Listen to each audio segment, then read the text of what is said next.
Gerry Ryan, the Ryan Line on 2FM, Ireland's #1. Tricia, good morning. Hi, Gerry. Welcome, Tricia. Pio-gate, the suggestion that St. Padre Pio may have faked the stigmata using carbolic acid to create the effect of the stigmata, and other allegations, including having sex with women in the confessional and other dreadful things. Makes a great book, doesn't it? It certainly does. Who's going to play him in the film? Oh, I don't know. Let me see. Russell Crowe? No, Brendan Gleeson, I would think. Brendan Gleeson, right. Yeah. Anything to make money. Anything to make money, yes. You know, I mean, look at the books that have come out about Diana. Look at the books that have come out about so many people. I mean, believe what you want, don't believe what you want. But it just, you know, it boils my blood to listen to it.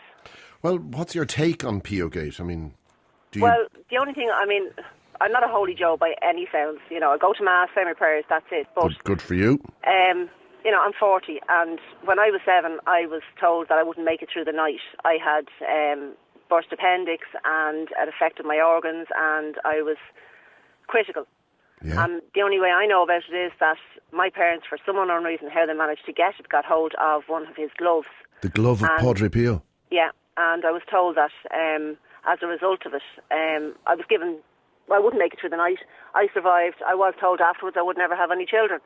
And what did they do, though, with the glove of Padre Pio? I was blessed by it.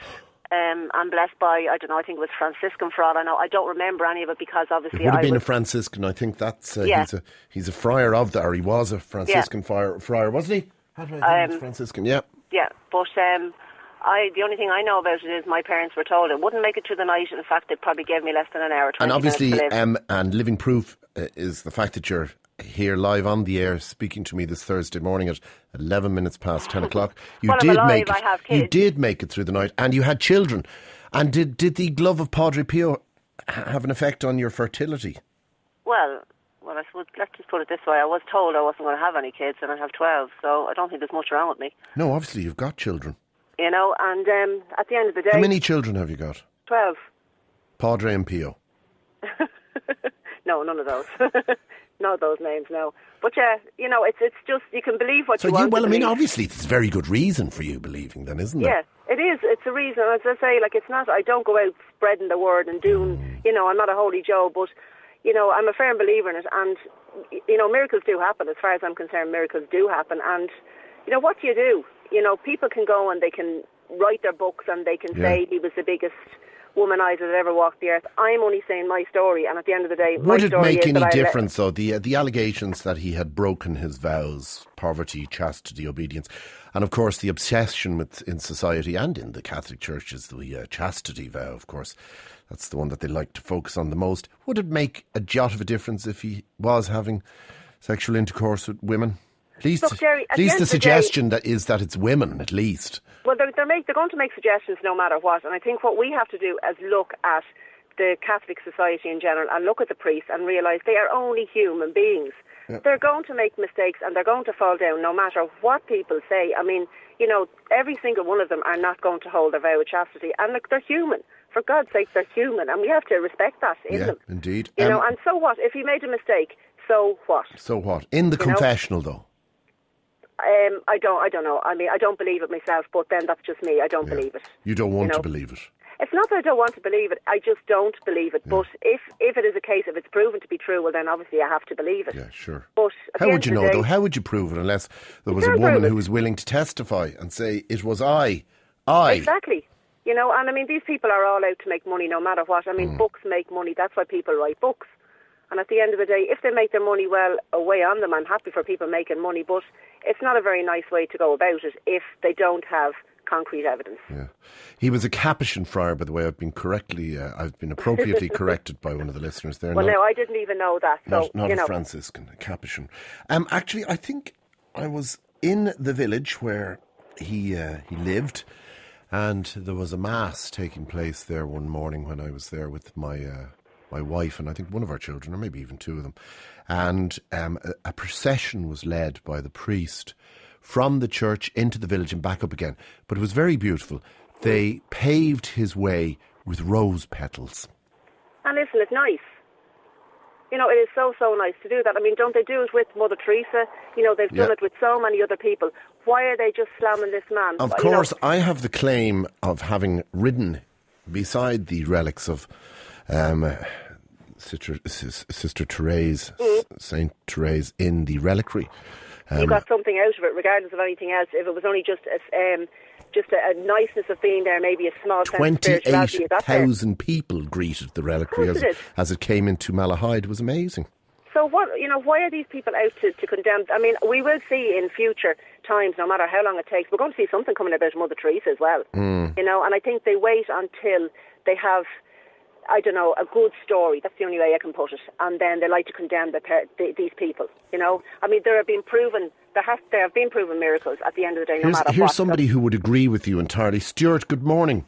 Good morning to you. P.O. Gate. Oh yes. About 30 years ago, my father got electrocuted on overhead pylons. I was about 4 at the time. No, I wasn't 4. I was only about 3 at the time. 3. And he was in a coma for 4 weeks. And he was blessed with the Padre Pio glove. With the same glove, do you think? Up, and he's alive and kicking. Well, it was the left hand or the right hand one. So he's alive and kicking now, and thank God to say, or thank Padre. Yeah.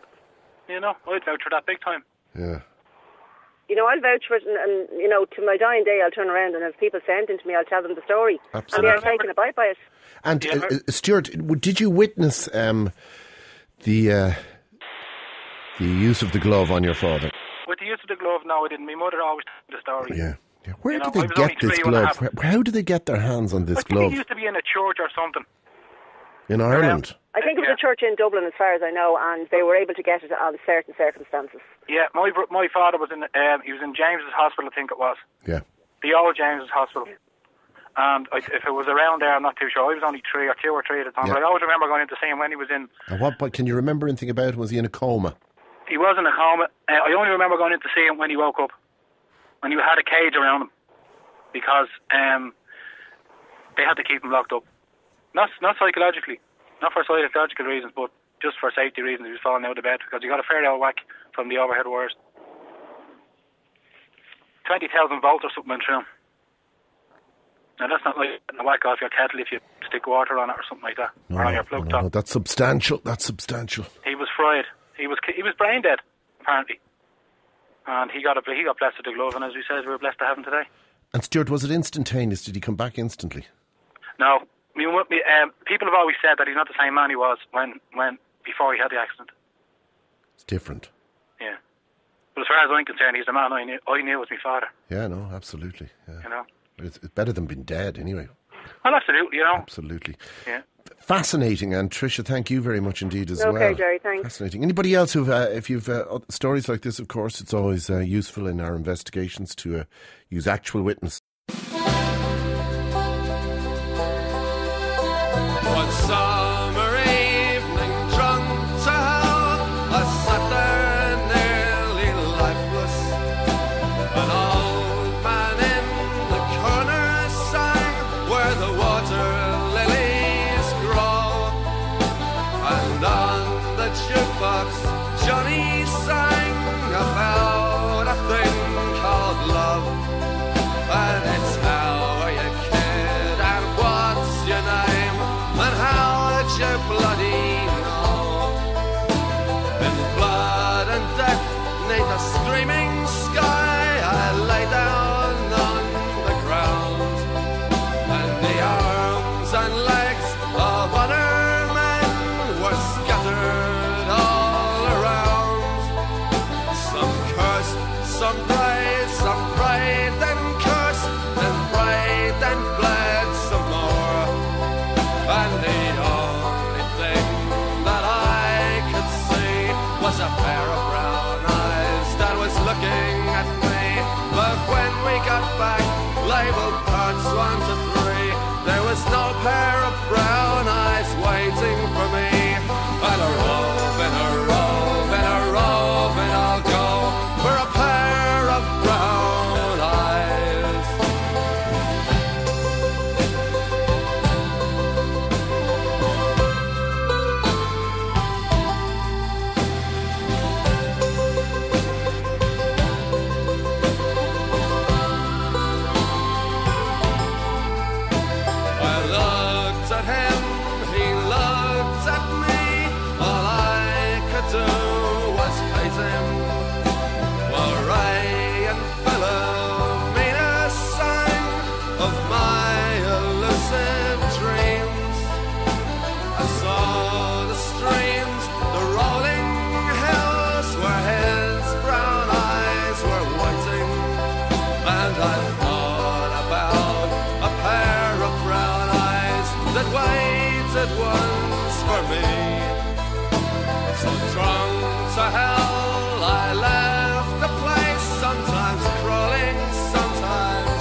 Patsy, good morning to you.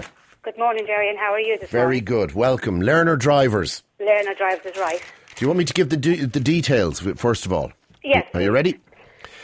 To help improve safety on our roads, a number of changes to the driver licensing laws are being introduced. These largely affect learner drivers who are considered to be vulnerable road users. This is from the Road Safety Authority, right? The measures will apply from midnight, Monday, the 29th of October 2007. The changes are: the provisional licence is being replaced by a learner permit to emphasise the fact that the holder is learning to drive. Existing provisional licences will continue in force until their expiry date, after which the holder will be issued with a learner permit.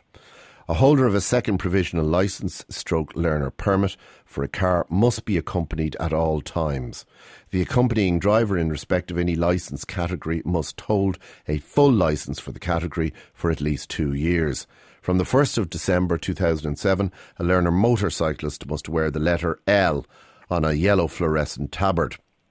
From the 1st of December, a provisional licence learner permit holder must hold that licence or permit for 6 months before taking the driving test.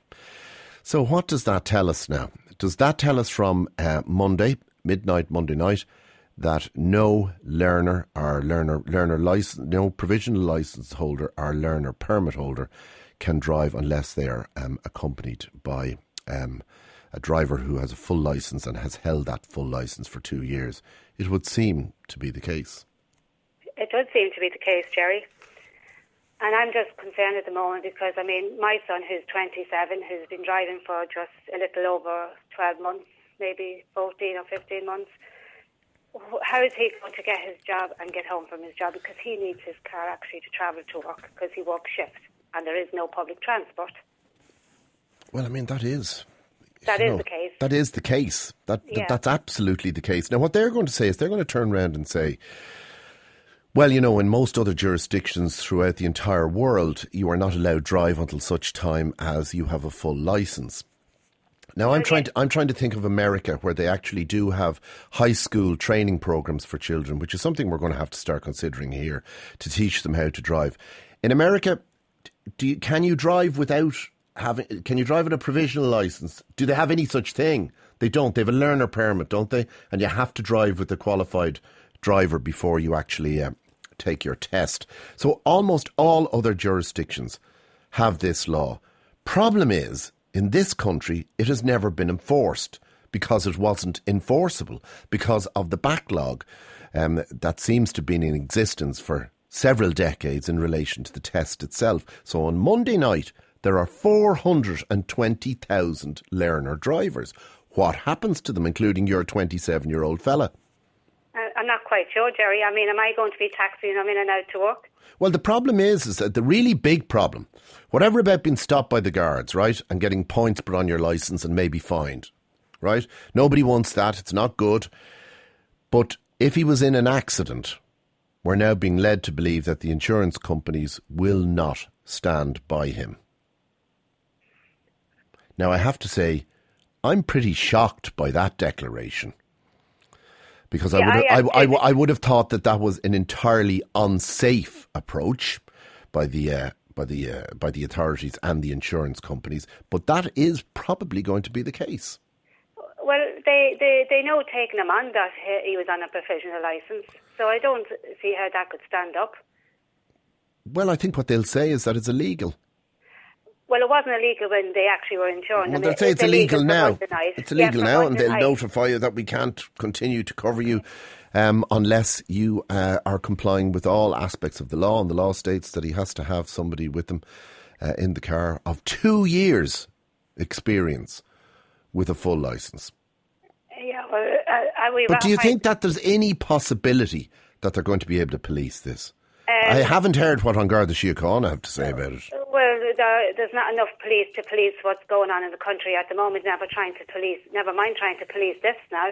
It's just going to be potluck who's going to get caught. Well, let me just, can you stand back from your own situation for a second? Do you think it's a good idea having people who have no full licence, who may not ever have taken the test, and in fact who've been driving under no obligation to even take a driving lesson?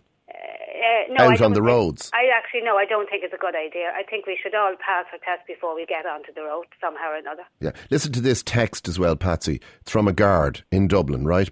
Yeah. Gerry, I'm a guard in Dublin. No guard in the state, and I speak on behalf of my colleagues unofficially, has been given any information on the new laws regarding L drivers. How could it be enforced? Okay, thank you, Patsy. Deirdre, good morning to you. Hi, Gerry, how are you? Welcome. You've 3 children. I have, yeah. And you're an L driver. I am. Like lots of other people, you know, there's a presumption that all L drivers are 17-year-old young fellas in modified cars. They're not. No. I still feel like a 17-year-old, but I'm not. Good, well, I'm glad to hear that. And hopefully I look a bit like one as well. But no, I'm 28, I'm just gone 29, and I'm an L driver since I was just 19, and I've been driving. I've never ever had an accident. I've sat 4 driving tests, and I just absolutely go to bits in the car. The minute the driving instructor gets in, I absolutely go to bits. And now this is putting added pressure on me to pass my test. I've applied for it, and I should be getting it in the next few weeks. But like, this is putting added pressure on me now to pass it, and I know I'm not going to pass it. And like, I work up in Dublin. I've got 3 kids. My wages pays the mortgage. My husband works over in Tullamore and BJ's. Hi, Vinny. And he's like. So what do you use the car for? I use the car to collect my son from school. I use it to go to my job. While I'm in my job, I work between 4 different schools, and I have to go to all the different schools. So it's mainly part of my job. Like, okay. So you could not bring your kids to school. You could not do your job if you didn't have the car. And from Monday night, if you drive without somebody of 2 years qualification in your car with you, you will be breaking the law and you will not be insured. And apparently there's going to be a fine of €1,000. Yeah. Like, I mean, coming up to Christmas, like, I mean, there's a lot of expenses for young families, like all families across the line, like, they've got huge expenses. And like, I mean, I feel sorry for any guard that's standing on the road and has to pull up a young mother or an older person. Well, I'm not so sure that the guards will be doing that because they have not been instructed in relation to that at the moment. Yeah, I just can't believe it. I'm only going back off maternity leave now, and like, I'm leaving my little child. Like, and you know, it's horrible going back, and you're on the road, and you're like, oh God, if I'm going to get caught now, it's €1,000 fine, and how are you going to pay it? Like, or possibly you might even be put off the road. Say you were, God forbid, involved in an accident. I know that's it. Like, it would seem at the insistence of the authorities there. I mean, I don't know what role the actual insurance companies have had to play in bring this about. We all know that everybody, you know, the utopia is that you should have a driving license. You should have passed your driving test. You should have had mandatory driving lessons. By the way, it's ridiculous the way it operates in this country that you don't actually have to have any sort of instruction. You know, it's kind of left up. You see, this is real cart before the horse, I think. Yeah, that's what I firmly believe. This is cart before the horse. It's not fair to say to 420,000 people, you are going to be criminals come midnight on Monday night, and not offer something in its place. I know, like, my little 7-year-old son was listening last night. He was like, what's wrong with you, Mommy? Because I was going, for God's sake. And he just said, are you going to break the law? And I said, Killian, I'm going to have to. Okay, hold on. I'm going to bring Alicia in here.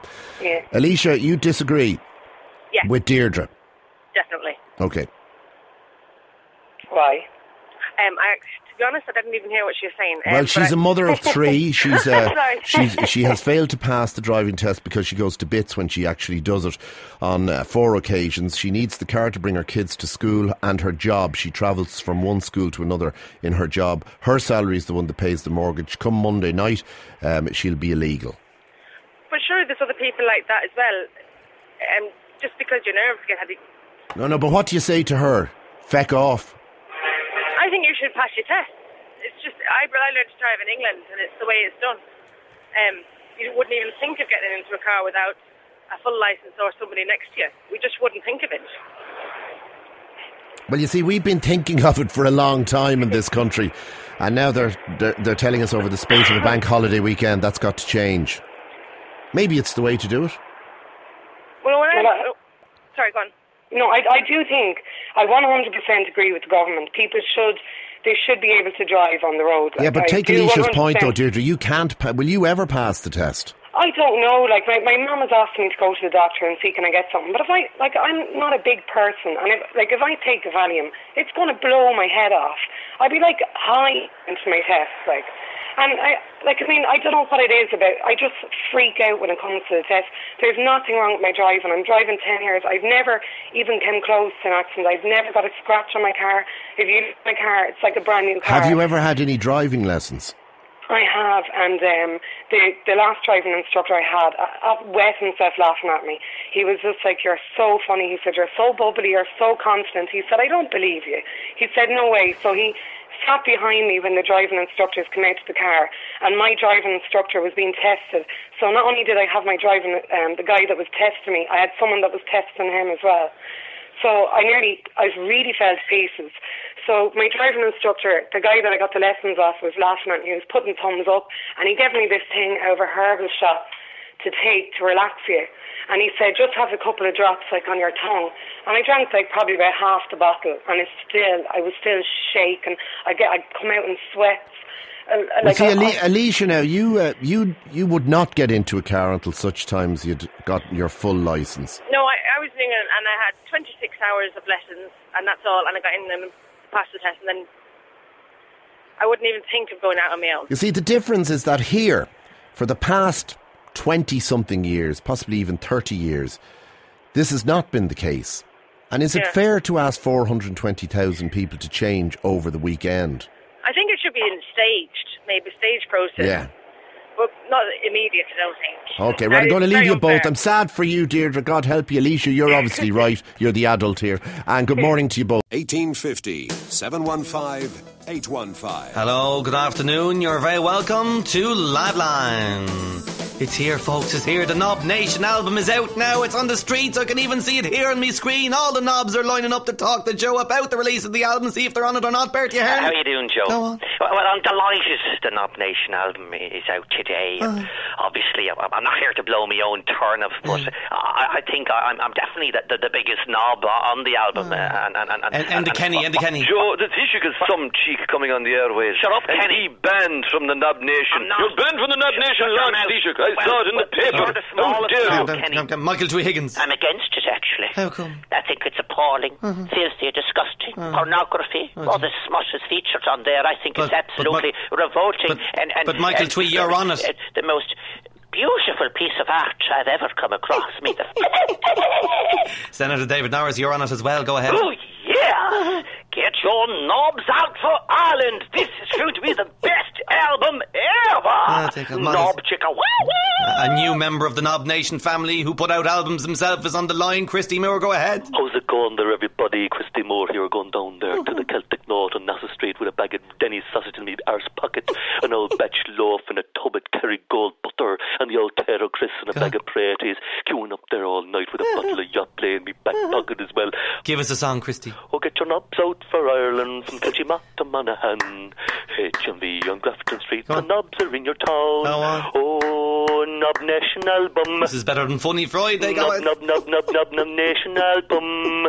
Don't forget your knob if you want to go to work. So who'd need Brush Shields, Eamon Dunphy, you're on it? It's not a good album. Go on. It's a great album because I'm on it and I'm a class act and I stand up to bullies. Steve Staunton, you're all over the album as well. Well, Joe, it's a disaster for me. How come? Well, it's all the bad memories. There you go. And the people, I'm trying to get a band up here in Dundalk. Band in Dundalk. But, you know, this whole thing could be a right banana skin for me, so it could. President Bush, go ahead.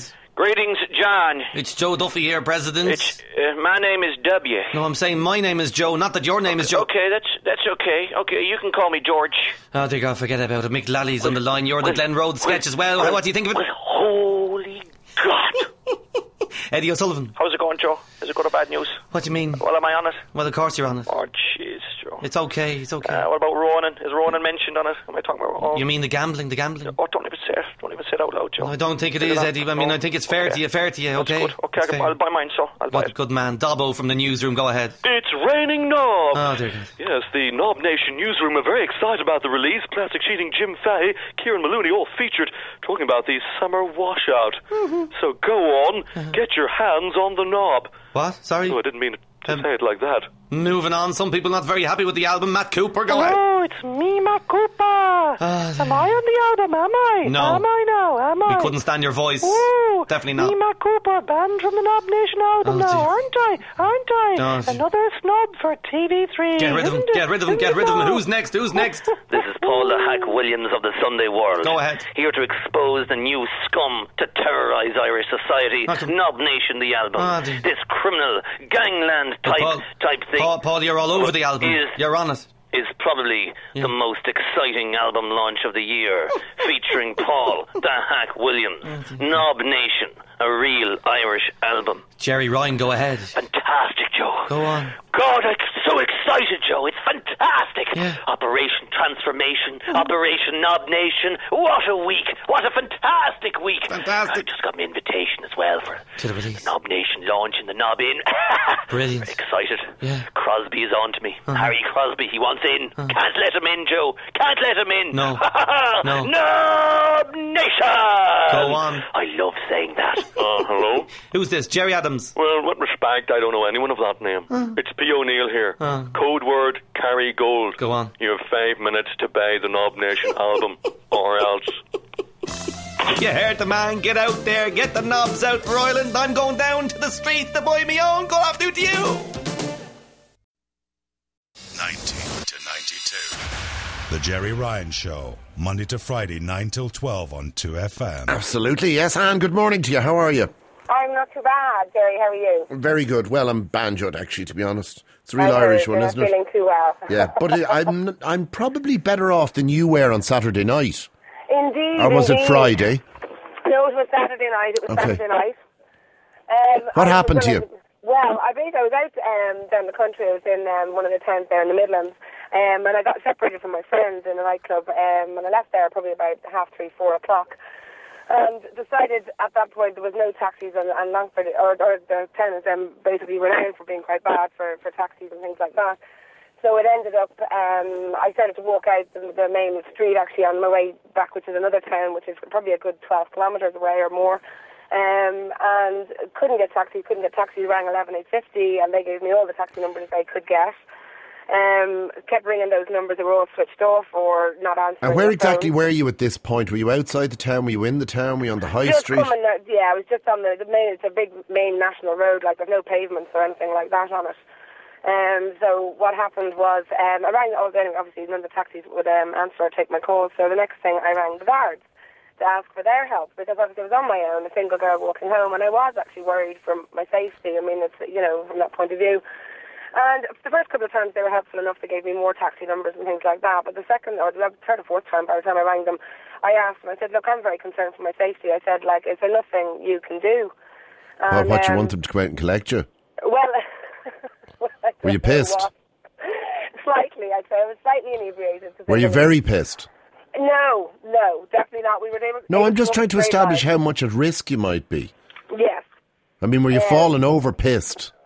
Well, no, there's always that chance. But having said that now, at this stage, the heel of my boot had come off. So I was the heel of your boot had come off, so you were walloped drunk. Yes. Okay, now, and by the way, you and lots of other people, you weren't driving a car, you weren't committing a crime, so there's no need to be too embarrassed about it. There's plenty of other people who were worse than you. So there you are, wallop drunk, one heel off the shoe, and you're phoning the guards. And what did they eventually end up saying to you? Well, he turned around and he said to me, listen, if I get raped and murdered on the way home, I said, what exactly are you going to do tomorrow after I've made these several phone calls to yourselves? Asking, obviously, a bit cheeky. But he said, how old are you? And I said, I'm 33. And he goes, well, I think you're big and bold enough to look after yourself now, aren't you? And I went, right. And I said, I presume the Dublin accent is letting you know that I'm actually not from this area or whatever. And he said, I'm sorry, my dear, you're in the country now, and that's just tough. So I just went, right, okay. I said, we obviously contribute towards your salary, and I'm a person asking for your help. And I said, you can't do anything for me. And I said, that's the way I would have thought the guards were there if you're stuck or that kind of thing, that somebody would be able to do something for you. Well, I suppose if they felt that you were at risk, if there was the possibility that you were going to be attacked, they would be obliged to come and help you. But they're certainly not a taxi service, and they're not a rescue service for people who were pissed in the middle of the night. But you did genuinely feel that you were at risk, didn't you? I did indeed. And what happened to you eventually, Anne? I'm not. Well, I basically walked the whole distance, which was I was actually going to say that it was 12 kilometres. I walked with one broken heel. Yes, and I walked.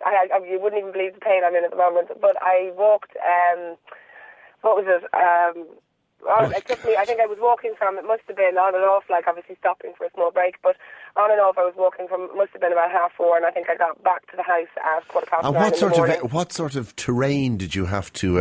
Well, it's a big through? main road, like until it kind of come off that road onto the kind of. And was there any traffic going along that road? The odd truck and stuff like that. Anybody stop? Anybody beep the horn? Anything?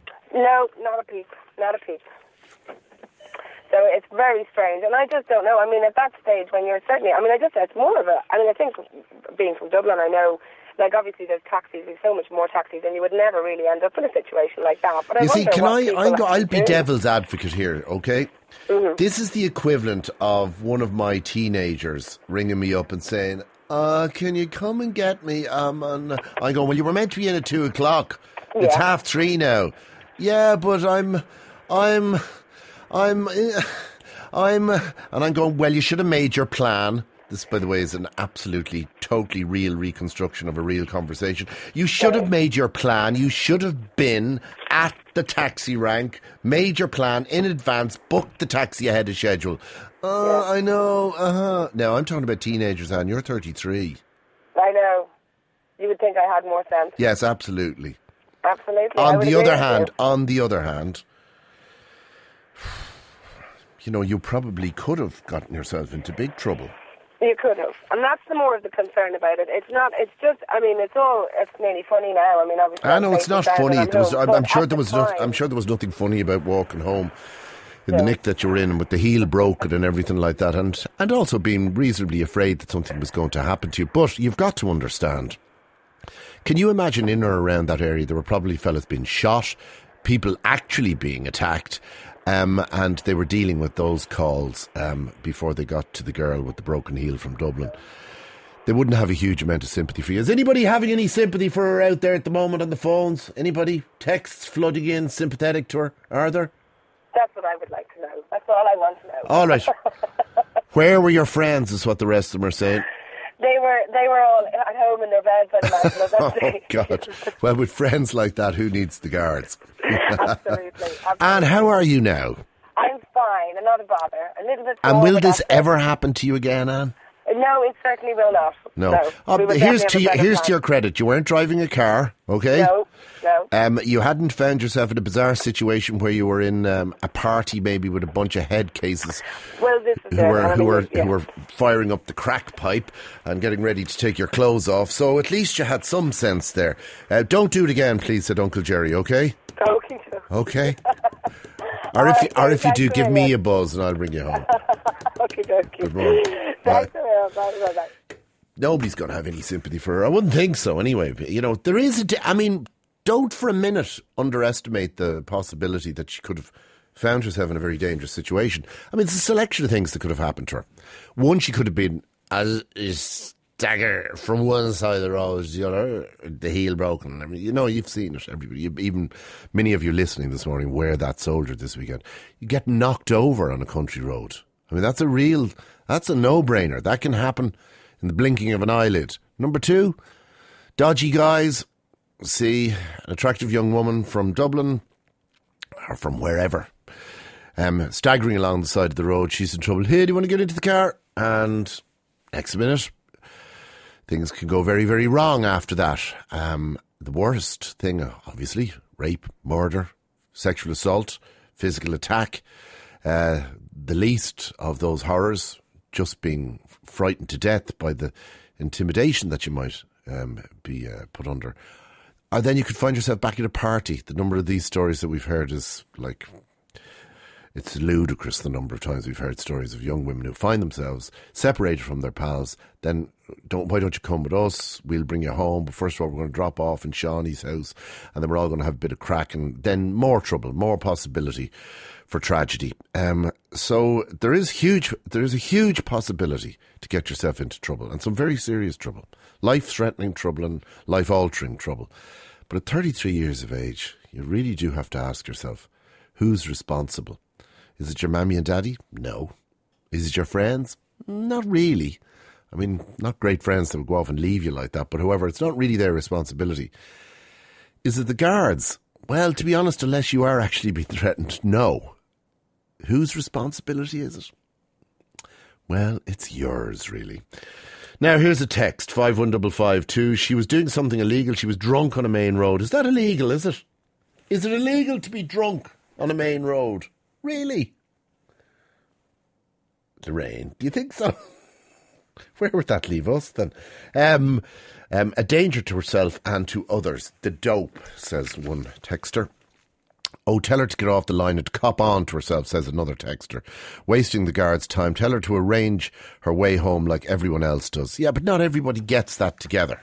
And that's where we're hoping maybe that story is a timely reminder that you need to do that. It's one thing for the 15-year-old to ring up and say, Dad, I don't know where the taxi is. I lost the money. You left me. Come and get me. That's Dad's responsibility, to get out of the bed, provided he hasn't been on the piss himself, and go and collect the child. At 33 years of age? Not really.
Lynn, good morning to you.